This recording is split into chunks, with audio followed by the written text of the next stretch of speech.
1940년 개발된 항생제 페니실린은 인류의 역사를 바꿨습니다. 어떤 학자들은 페니실린 덕분에 모든 인류의 수명이 10년이나 연장되었다고도 말합니다. 오늘은 알렉산더 플레밍이 발견한 페니실린 이야기를 해보려고 합니다. 페니실린은 항생제입니다. 그렇다면 항생제란 무엇일까요?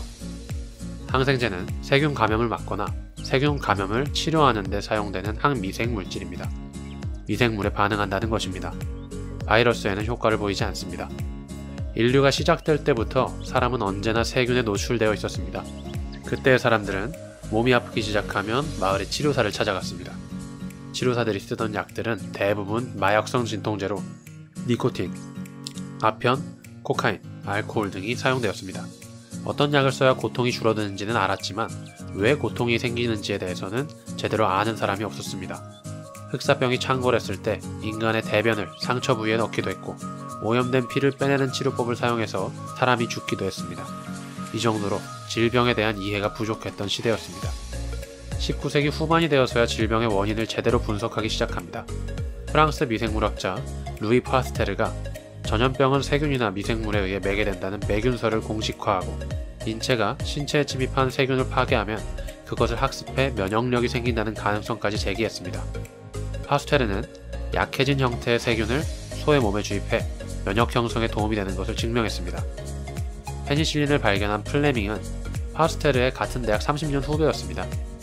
1914년 1차 대전이 발발하자 플레밍은 의무장교가 되어 프랑스로 파견되었습니다. 그곳에서 부상자를 치료하면서 플레밍은 병동 치료의 한계를 깨닫습니다. 청결하지 않은 병동에서 환자들은 쉽게 감염되었고 감염된 후 의사가 할 수 있는 일은 없었습니다. 결국 박테리아에 감염되면 대책이 없다는 것을 알게 된 플레밍은 수많은 병사들이 죽어가는 것을 보면서 일생을 전염병과 부상치료 연구에 바치기로 마음먹습니다. 전쟁 후 플레밍은 세인트 메리 의대의 접종학부로 돌아가 연구를 계속합니다. 1921년 인체의 눈물 속에 숨어있는 박테리아를 억제할 수 있는 힘을 가진 리소자임을 발견합니다. 이 리소자임으로 7년간 실험을 합니다. 하지만 눈에 띄는 성과는 없었습니다. 1928년 8월 우연하게 플레밍은 20세기 통틀어 가장 뛰어난 의학적 발견을 합니다.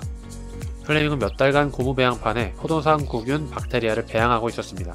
그건 개별 박테리아가 어떻게 다른지 알아보기 위한 시험이었습니다.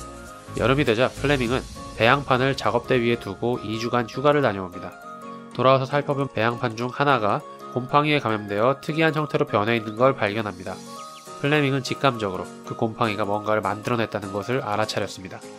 항생제 페니실린을 발견한 것입니다. 플레밍은 페니실린으로 수많은 박테리아를 실험하고 배양된 곰팡이를 다양한 방법으로 실험했습니다. 페니실린이 놀라운 효과를 지닌 것은 맞았지만 당시의 기술적 한계로 인해 순수한 페니실린을 추출하는 데 어려움을 겪습니다. 플레밍은 학계에 놀라운 능력을 가진 페니실린을 2번이나 발표하지만 완전히 무시당하고 맙니다. 대학교에 연구비를 요청하지만 거절당하기까지 합니다. 그 당시 다른 종류의 항생제도 출연하면서 플레밍은 페니실린 연구를 결국 포기하게 됩니다. 1935년 하워드 플로리라는 옥스퍼드 대학 교수는 독일에서 탈출한 과학자 언스트 체인과 영국 여행 중이었습니다. 그들은 플레밍의 발표에 흥미를 가지게 되고 플레밍의 연구를 검증하고 새로운 연구를 진행하기로 합니다. 몇 년의 노력 후 그들은 플레밍의 가설을 증명하고 페니실린 추출에 성공합니다. 그들은 즉시 쥐들에게 약을 주사하여 효과를 관찰했고 24마리 중 23마리가 살아남는 결과를 발표했습니다.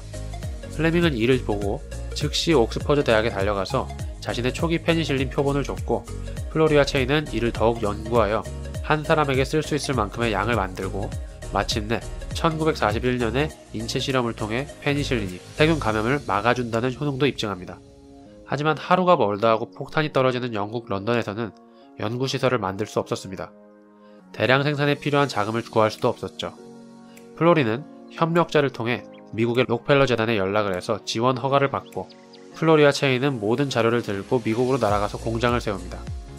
피나는 연구 끝에 대량 생산이 가능해졌고 비로소 페니실린을 세상에 선보이게 됩니다.